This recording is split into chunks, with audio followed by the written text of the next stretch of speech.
When the desert wind blows, the sand doesn't just move, it wakes up memories. Whispers from thousands of years ago seem to travel between the grains of sand.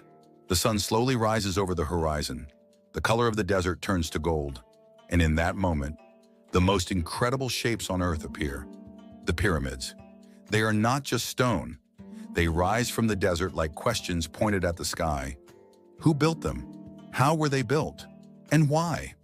No cranes, no machines, no modern technology. Yet millions of stone blocks were moved with perfect precision. Everyone who sees them thinks the same thing. Did humans really build this? For the ancient Egyptians, death was not an ending. Death was a door, and to pass through that door, their pharaohs needed a palace. Those palaces were called pyramids. And now, thousands of years later, they are still standing in silence, whispering only one message. The mystery is not over yet. Egypt could not exist without the Nile. The Nile flooded, watered the land, and gave life. The Egyptians considered this river a god.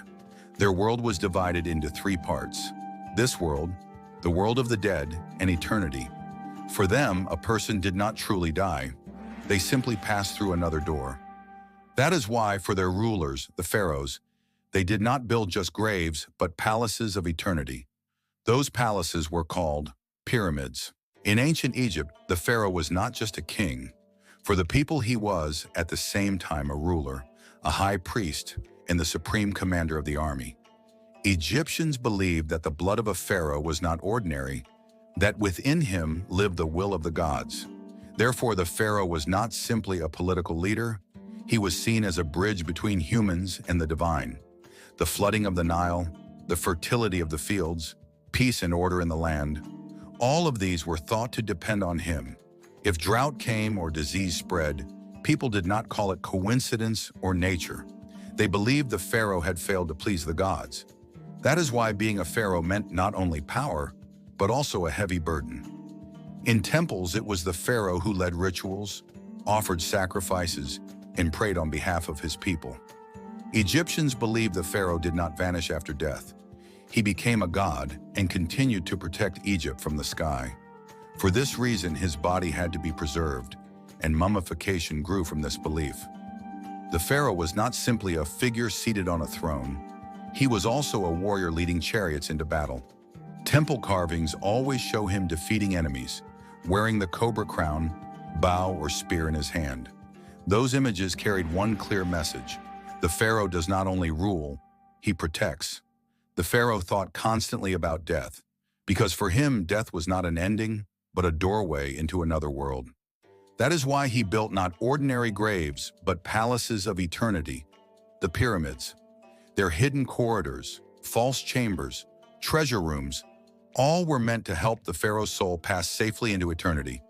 The golden masks placed on mummies were not mere decoration. Egyptians believed the soul must recognize its body. If the body is lost, the soul is lost. The mask became the pharaoh's eternal face.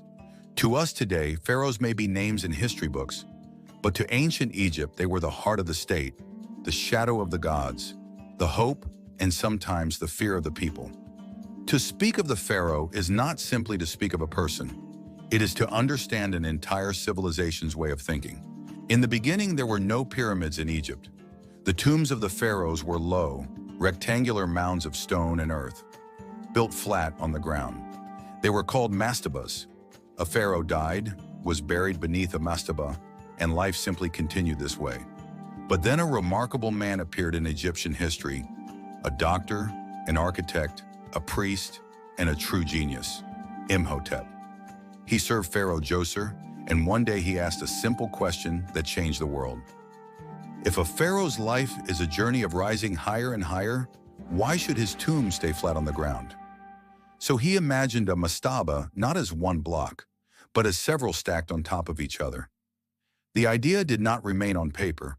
It became reality in stone. For Djoser, the first step pyramid was built. It was the first great pyramid in history. The tomb was no longer something hidden in the earth. It became a giant staircase rising toward the sky. When people saw it, they didn't just feel surprise. Their understanding changed. It was as if the pharaoh was no longer only a ruler of the earth, but someone who was climbing toward the stars. This monument impressed everyone so deeply that later pharaohs wanted bigger ones, higher ones, and more perfect ones.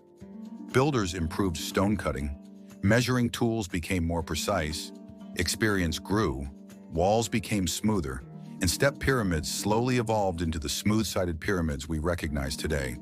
So pyramids did not appear suddenly. They were the result of centuries of thought, experimentation, courage, and belief. From mastaba to step pyramid, and from there to the wonders of Giza, the path began with a single question. Should humans stay on the ground, or are we meant to rise toward the sky? The first pyramids were born from this desire, the human wish to ascend using stone. In the heart of the desert, where sand and wind keep ancient silence, three giant shapes rise from the horizon. When the sun touches their stones, it is not just rock that shines. It feels as if time itself begins to glow. These are the pyramids of Giza, a wonder that has amazed humanity for thousands of years. They were not only tombs for pharaohs, they were a message carved in stone. Humans may die, but names must live forever. The pyramids of Khufu, Khafre, and Menkaure were built from millions of massive stone blocks. Each block weighs tons. There were no cranes, no modern machines, yet every stone was placed with incredible precision. Their corners align almost perfectly with the four cardinal directions, showing that the ancient Egyptians possessed not only strength, but also knowledge and science. Anyone who stands before the Giza pyramids feels the same thing. Humans are small, time is enormous. They have seen storms, heat, wars, and the rise and fall of civilizations, and they are still standing. That is why the pyramids of Giza are not only Egypt's treasure, but truly a wonder of the world. People often ask, how were they built? But perhaps the deeper question is, why were they built? The Giza pyramids give fewer answers than questions. Maybe that is why they are never forgotten. They are not just mountains of stone in the desert. They are the symbol of humanity's desire for eternity. Stones aligned with the stars. The pyramids were not just piles of stone standing on sand. They were like giant compasses placed on the chest of the desert. The ancient Egyptians watched the sky, learned the paths of the stars, and then carved those paths into stone. The precise alignment of the Giza pyramids with the four cardinal directions, north, south, east, and west, was no accident. They were silent star maps built on Earth. For the Egyptians, stars were not just points of light. They were the address of eternity. They believed that after death, the pharaoh rose to the sky to join the stars. That is why the pyramids were built as if they were roads leading upward, gateways for the soul.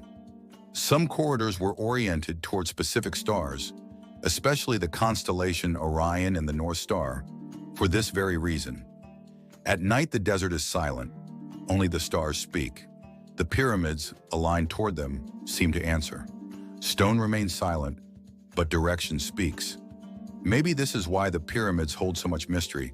They were built not only for the earth, but also for the sky. When you stand before the pyramids, the first thing you feel is silence. Even the wind seems to move differently there, and the sand flows in another rhythm. It is as if time itself holds its breath, and only the stones are allowed to speak.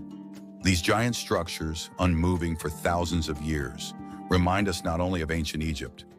They remind us of ourselves. They remind us of power, the power of human hands and human will. Without cranes, without machines, without computers, people of another age moved millions of stone blocks and placed them with perfect precision. This was not only labor, it was determination carved in stone. The pyramids show us that humans can turn impossible into possible.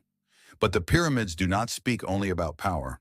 They also remind us of fear, the ancient question of what happens after death. The Egyptians believed death was not the end, but a passage into another world. The pyramids are the stone answer to that belief. Life does not end, it only changes. They remind us of time. Civilizations have risen and fallen, names have been forgotten, books have disappeared, yet these stones remain. They tell us that time is strong, but memory may be even stronger. People go, but what they create can stay. And perhaps most of all, the pyramids remind us of questions. How were they built? Why are they so precise? Why are they so vast? Maybe their beauty lies not in the answers, but in the mystery itself, because humans are always drawn toward the unknown. In the middle of the desert, these stone giants seem to whisper to us, "You are temporary, but what you do can last."